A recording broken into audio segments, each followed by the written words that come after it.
gagal menyalip, mobil menghantam truk di Tasikmalaya, Jawa Barat. Kecelakaan menewaskan 4 penumpang. Kecelakaan nih. Kecelakaan maut terjadi di Jalan Raya Jamanis, Tasikmalaya, Jawa Barat. Truk rusak parah di bagian kabin depan, sementara mobil terjun ke kolam. Awalnya truk melaju dari Bandung menuju Kebumen, Jawa Tengah. Di Jalan Raya Jamanis, mobil melaju kencang berusaha menyalip kendaraan di depannya. Namun mobil hilang kendali, bertabrakan dengan truk datang dari arah berlawanan. Hantaman keras menewaskan 4 penumpang. Sementara 4 korban lain luka-luka dibawa ke Rumah Sakit Hermina dan RSUD Dr. Soekarjo Tasikmalaya.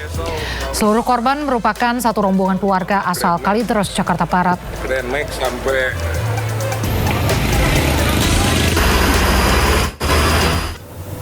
Informasi berikutnya, Polda Maluku Utara menyita belasan senjata api ilegal hingga ratusan amunisi dalam momentum peringatan Hari Kemerdekaan Republik Indonesia.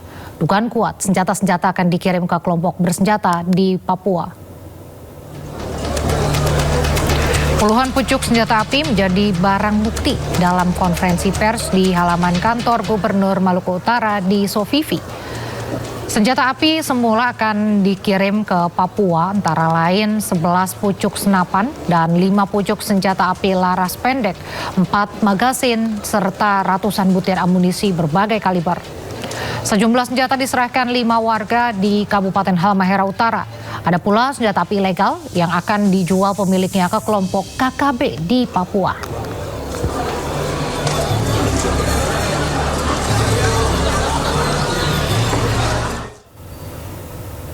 Informasi selanjutnya, pemirsa, pasukan penjajah Israel membombardir Bukit Ali Al-Taher dekat Nabatiyeh, Lebanon.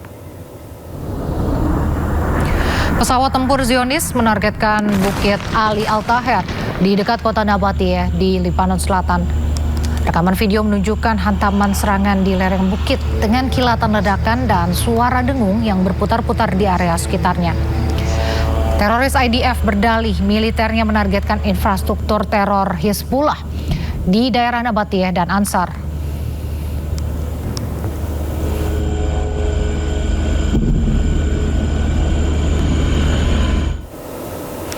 Israel terus meningkatkan operasi militernya di wilayah Khan Yunis, Gaza Selatan. Gempuran serangan udara yang terus dilakukan membuat mencekam dengan kepanikan warga.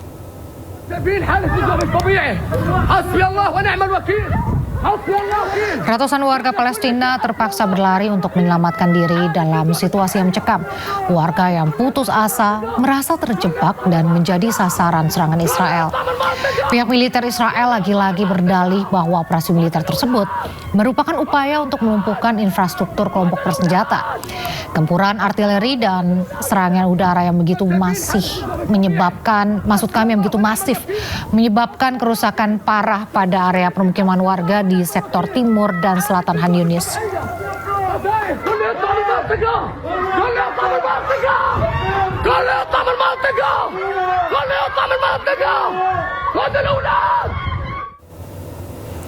Ratusan orang berduka atas korban tewas akibat serangan Israel di kota Ansar, Lebanon. Warga mengkritik Presiden Lebanon yang dinilai gagal melindungi warganya.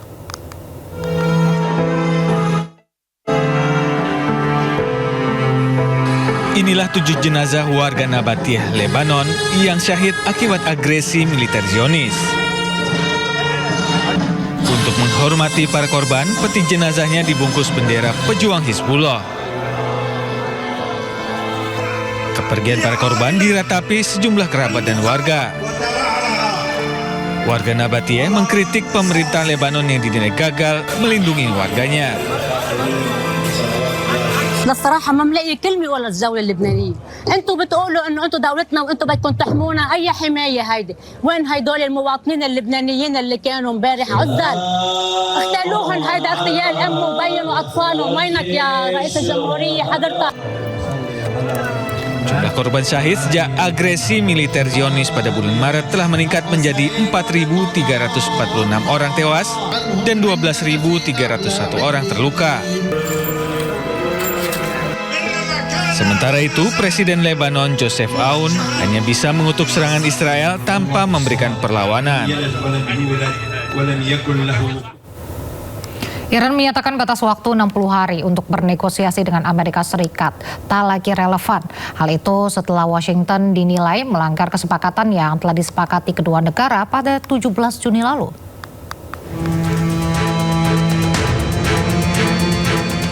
Iran dengan Amerika Serikat masih terlibat tensi tinggi. Dalam konferensi pers mingguan di Teheran, Kementerian Luar Negeri Iran mengatakan tidak ada batas waktu 60 hari dalam kesepahaman dengan Amerika Serikat.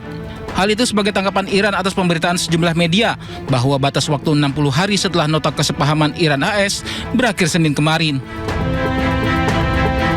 Menurut Jubir Kemlu Iran, kesepahaman dengan Amerika hanya menetapkan periode 60 hari untuk bernegosiasi tentang dua isu, yakni pencabutan sanksi dan soal nuklir.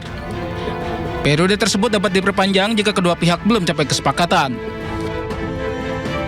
نقشه مسیر تردد در موردش تفاهم شده ولی خب ما قرار بود و قرار هست که تفاهم رو در قالب یک بسته نهایی بکنیم نقشه به علاوه بیانیه مشترک. Sementara itu, saat ditanya mengenai berakhirnya masa nota kesepahaman Iran-AS, Presiden Donald Trump kembali tegaskan bahwa Iran tak boleh memiliki program nuklir. I feel it's necessary. Look, we're in there for one reason. Iran cannot have a nuclear weapon. You understand that? Iran cannot have a nuclear weapon. Berdasarkan nota kesepahaman bersama yang ditandatangani Juni lalu, Iran dan AS berkomitmen merundingkan kesepakatan akhir yang mencakup sejumlah isu, salah satunya nasib program nuklir Iran. Kesepakatan itu memiliki waktu 60 hari dan dapat diperpanjang atas kesepakatan bersama. Iran memperingatkan bahwa merebut satu pangkalan Amerika Serikat di negara sekutu Amerika Serikat di Timur Tengah bisa tentukan jalannya perang.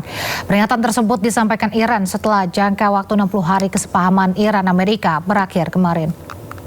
جنگ زمینی شروع کنن جنازه هاشون دیگه به خانواده هاشون هم نمیرسه. حالا باز موشک ما میزنیم میگه جنازه شو دینش رو یه چیزی رو میفرستن.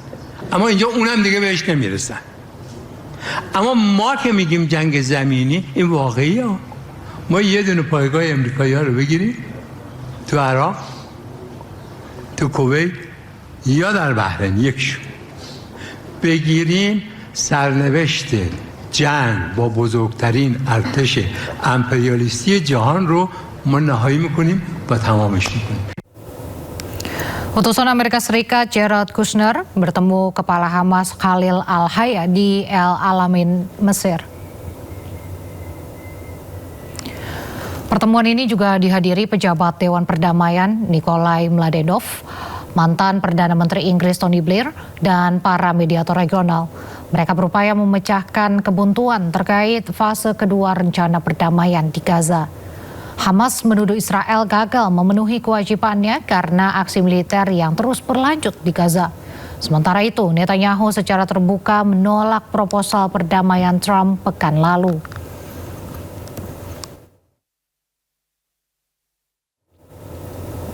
Ratusan aktivis pro-Palestina berunjuk rasa di Paris mendesak pemerintah Prancis untuk menekan penjajah Israel agar membebaskan dokter, petugas kesehatan, dan jurnalis Palestina yang diculik. Para aktivis berkumpul sambil memegang plakat yang menampilkan tokoh-tokoh yang ditahan Zionis Israel.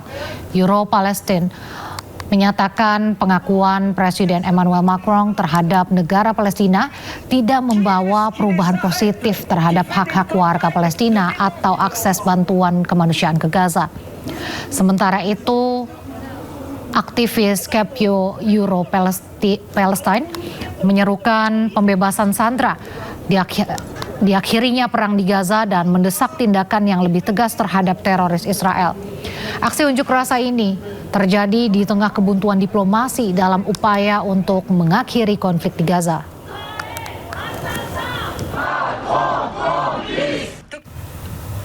Pemirsa, Paus Leo XIV mengutuk kekerasan berulang terhadap warga Palestina di tengah serangan pemukim di tepi barat yang dilakukan oleh Zionis Israel. Paus Leo pun menyerukan diakhirinya kekerasan berulang terhadap penduduk sipil Palestina yang diduduki.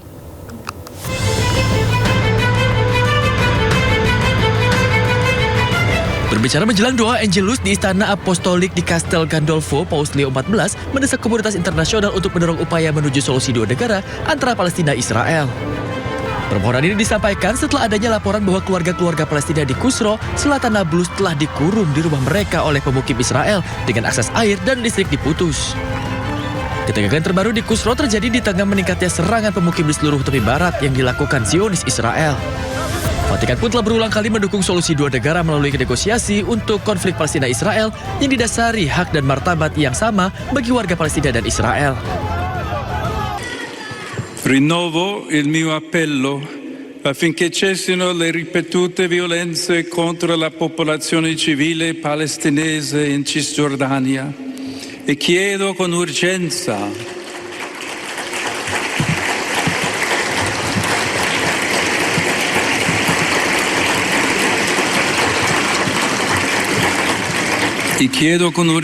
alla comunità internazionale di fare in modo che progredisca la soluzione a due stati per una pace giusta e duratura.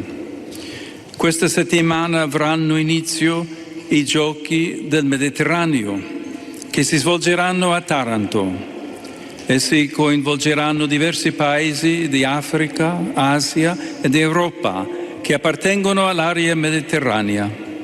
Auguro che tale evento sportivo sia una profezia di pace e di fratellanza tra i popoli di questa regione e del mondo intero. Ed ora do il mio benvenuto a tutti voi che vi siete radunati qui a Castel Gandolfo per l'Angelus Domenicale. Kantor PBB untuk koordinasi urusan kemanusiaan mengatakan pada bulan Juli bahwa lebih dari 1.330 serangan pemukim dilakukan Zionis Israel terhadap warga Palestina.